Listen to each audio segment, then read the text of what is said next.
મિત્રો તમારું સ્વાગત છે આપણી ચેનલમાં। આજે આપણે ધોરણ 8ના વિજ્ઞાન વિષયનું સંપૂર્ણ સોલ્યુશન કરીશું। તો અત્યારે જો તમારા પેપર બાકી હોય તો આ પેપર ખાસ સોલ્વ કરી જોવું, તેમાંથી ઘણા બધા પ્રશ્નો તમારા પેપરમાં આવી શકે છે। તો હવે પ્રશ્ન આપણે ચાલુ કરીએ। તો વિકલ્પોમાંથી સાચો વિકલ્પ શોધીને લખો। પહેલો પ્રશ્ન છે, જાતીય અંતઃસ્ત્રાવો કઈ ગ્રંથિના અંતઃસ્ત્રાવના નિયંત્રણમાં છે? તો જવાબ આવશે પિટ્યુટરી ગ્રંથિ। બીજો છે, છોકરીઓમાં પ્રજનન ઉંમરની શરૂઆત ક્યારે થાય છે? જ્યારે ઋતુસ્રાવની શરૂઆત થાય। ત્રીજો પ્રશ્ન છે, નીચેનામાંથી કયું બળ અસંપર્ક બળનું ઉદાહરણ છે? તો જવાબ આવશે ગુરુત્વાકર્ષણ બળ। ચોથો પ્રશ્ન છે, ચુંબકી બળ, તો એ અસંપર્ક બળ છે। પાંચમો પ્રશ્ન, નીચેનામાંથી કોની અસર તરલ ઘર્ષણ પર થતી નથી? તો વસ્તુનું દળ થશે। ત્યાર પછી છઠ્ઠો પ્રશ્ન, સ્પ્રિંગ કાંટોનો ઉપયોગ શાના માટે થાય છે? તો આમાં તમને ઓપ્શન આપ્યા, વસ્તુનું દળ, વસ્તુ પર લાગતું બળ, વસ્તુની ઘનતા અને વસ્તુનું વજન। તો 2 અને 4 વસ્તુ પર લાગતું બળ અને વસ્તુના વજન ઉપર આધાર રાખે છે। સાતમો પ્રશ્ન, કોના અવાજની આવૃત્તિ ન્યૂનતમ હોવાની શક્યતા છે? તો જવાબ આવશે પુરુષ। આઠમો પ્રશ્ન, ધ્વનિ પીચ ખાલી જગ્યા પર આધારિત છે? તો આવૃત્તિ પર આધાર છે। નવમો પ્રશ્ન છે, ઇલેક્ટ્રોપ્લેટિંગ પ્રક્રિયા એ વિદ્યુત પ્રવાહની ખાલી જગ્યા અસર છે? તો એ કેવી અસર છે? રાસાયણિક છે। 10મો પ્રશ્ન છે, 26 જાન્યુઆરી 2001ના રોજ ભૂકંપમાં ક્યાં આવ્યો હતો? તો ગુજરાતમાં આવ્યો હતો। ત્યાર પછી 11મો પ્રશ્ન છે, સમતલ અરીસાની સામે 40 સેન્ટીમીટર દૂર મૂકેલી વસ્તુ અને તેના પ્રતિબિંબ વચ્ચે કેટલું અંતર હશે? તો ડબલ અંતર થઈ જશે અરીસાના પાછળના ભાગમાં, એટલે 80 સેન્ટીમીટર થઈ જશે। 12મો, ગુણક પ્રતિબિંબનો ઉપયોગ કયા પ્રકાશી ઉપકરણમાં કરવામાં આવ્યો છે? તો કેલિડોસ્કોપ।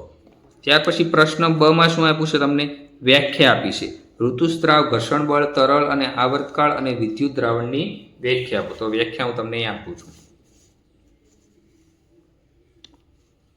તો ઋતુસ્ત્રાવની વ્યાખ્યા શું છે? સ્ત્રીઓમાં પ્રજનન અવસ્થા દરમિયાન દર 28 થી 30 દિવસે ગર્ભાશયની દિવાલ અને રુધિરવાહિનીઓના તૂટવાને કારણે થતા રુધિરના સ્ત્રાવને ઋતુસ્ત્રાવ કહે છે।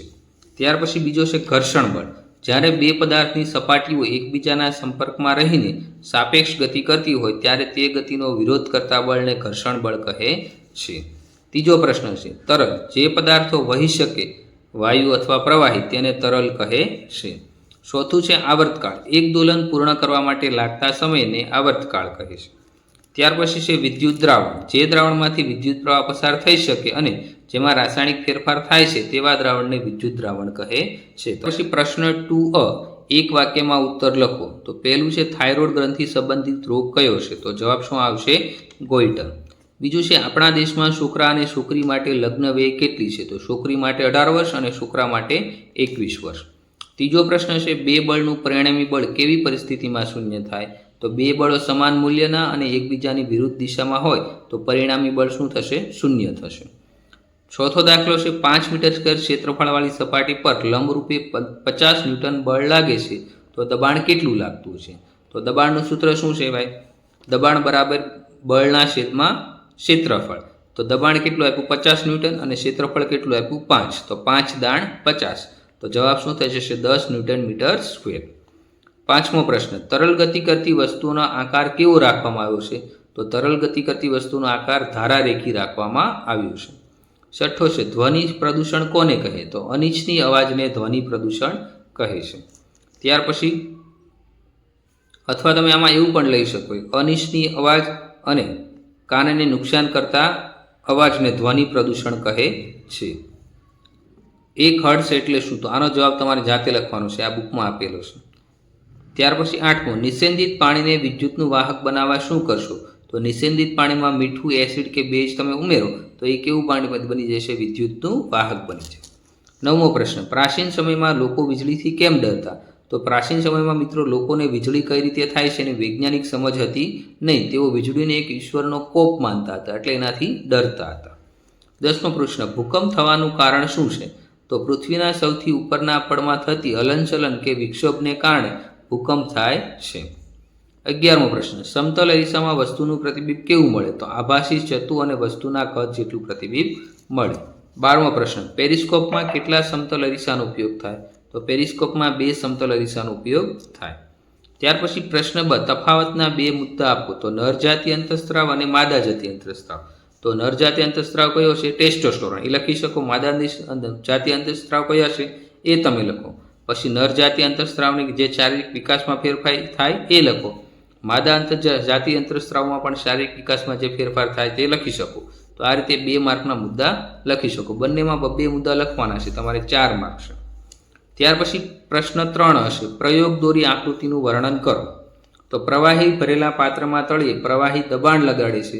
આ દબાણનું મૂલ્ય પાત્રના પ્રવાહીની ઊંચાઈ પર આધાર રાખે છે. તો આ પ્રયોગ પોથીમાં આપેલો છે, એમાંથી તમે લખી શકો. બીજું, ધ્વનિ પ્રસારણ માટે માધ્યમની જરૂર છે તે દર્શાવો. તો તમને દોરીવાળું આપણું ઉદાહરણ છે, પ્રવાહીવાળું ઉદાહરણ છે, તો એ તમે આમાં લખી શકો અને એને ડ્રોઈંગ કરી શકો. ત્રીજો પ્રશ્ન છે, લીંબુનું રસ અને વિનેગરનું દ્રાવણ વિદ્યુતનું વહન કરે તે નક્કી કરવું. તો આપણો આ બીકરવાળો આખો પ્રયોગ છે એ તમે આમાં લખી શકો. પ્રશ્ન 2, વૈજ્ઞાનિક કારણ આપી સમજાવો. દેડકામાં થાઇરોઇડ ગ્રંથિ વિશેષ મહત્વ ધરાવે છે. તો આ વૈજ્ઞાનિક કારણો છે એ બુકમાં આપેલા છે, અથવા અસાઇનમેન્ટમાં અને નવનીતમાં પણ આના જવાબ આપેલા છે. પ્રશ્ન 4a, મુદ્દાસર જવાબ આપો. તો તરુણાવસ્થા દરમિયાન જોવા મળતા શારીરિક પરિવર્તનો. તો શું થશે? તરુણાવસ્થા દરમિયાન પુરુષને દાઢીનું સૂગે છે, ખંભાનો ભાગ પહોળો બને છે. આ રીતે જે સ્ત્રીઓમાં પણ ફેરફાર થાય તમે લખી શકો. પછી દર્શાવો કે કેવી રીતે ઘર્ષણ મિત્ર અને શત્રુ બને છે. તો મિત્ર તરીકે તો આપણે ગાડી લઈને જતા હોય તો બ્રેક મારે તો આપણી ગાડી રોકાઈ જાય છે, એને શું કહેવાય છે? ઘર્ષણ આપણો મિત્ર થશે. અને શત્રુ કઈ રીતે? તો જેટલું વધારે ઘર્ષણ લાગે એટલું આપણે શું થાય? સ્પીડ ધીમી બને છે. તો આ શું બને? શત્રુ. તો આ રીતે તમે ઉદાહરણ દ્વારા પણ સમજાવી શકો. પછી સિસ્મોગ્રાફ ટૂંક નોંધ લખો, આ જાતે લખવાની છે. ત્યાર પછી પ્રશ્ન 2 બ, નીચેના પ્રશ્નોના ટૂંકમાં ઉત્તર લખો. એમાં એડ્સ કયા વાયરસથી થાય અને ફેલાવો કઈ રીતે થાય? બીજો પ્રશ્ન, પદાર્થની ગતિની અવસ્થા બળ દ્વારા કઈ રીતે બદલાય? તો આ બળવાળા ચેપ્ટરમાં આવશે. ઘર્ષણ, તો ઘર્ષણ બળવાળા પાઠમાં આ આવશે. બળવાળા પાઠમાં જ આ બંને પ્રશ્નો છે. 4 અને 5 પ્રશ્નો છે એ પણ એકદમ સરળ છે. ત્યાર પછી ટૂંકમાં ઉત્તર આપો. વિદ્યુત ટેસ્ટરના પ્રકાર લખવાના છે. તો આ 5 પ્રશ્નોના જવાબ જાતે લખવાના છે. પ્રશ્ન 2, મધુપ્રમેહ રોગ માટે કઈ ગ્રંથિના કાર્યમાં થતો વિક્ષેપ કારણભૂત છે? તો જવાબ થશે સ્વાદુપિંડ. બીજો છે, મશીનના ભાગોમાં ઘર્ષણ ઓછું લાગે તે માટે શેનો ઉપયોગ કરવો? ઊંજણ તરીકે તેલ અને ગ્રીસનો ઉપયોગ કરી શકું.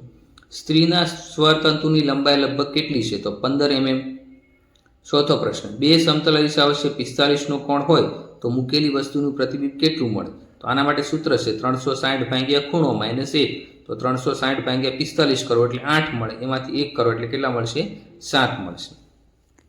ત્યાર પછી ખરા ખોટા લખો. એમાં દૂધ એક સમતોલિત આહાર છે, તો આ સાચું થઈ જશે. બીજો છે, ઘર્ષણ હંમેશા ગતિમાન પદાર્થની ગતિની દિશામાં લાગે, તો ગતિની વિરુદ્ધ દિશામાં ઘર્ષણ બળ લાગે, એટલે આ ખોટું થઈ ગયું. ઇલેક્ટ્રોસ્કોપ વીજભાર ઉત્પન્ન કરતું સાધન છે, તો આ શું થઈ જશે? ખોટું થઈ જશે. ચોથું પ્રશ્ન, આપણી આંખમાં વસ્તુનું પ્રતિબિંબ લેન્સ પર રસાય, તો આ ખોટું છે. કોનિયા પર રસાય છે, એટલે આ શું થઈ જશે? ખોટું. વિજ્ઞાનનું પેપરનું સોલ્યુશન પૂરું થઈ જશે. મહિનામાં તમને મારે પ્રશ્નો આપવાના હતા. જે પ્રશ્નો છે એકદમ IMP પ્રશ્નો છે, એટલે એકવાર તમે લર્ન કરી લેજો. Thank you. નમસ્કાર દોસ્તો, આવા જ વિડીયો જોવા ચેનલને સબસ્ક્રાઇબ કરો.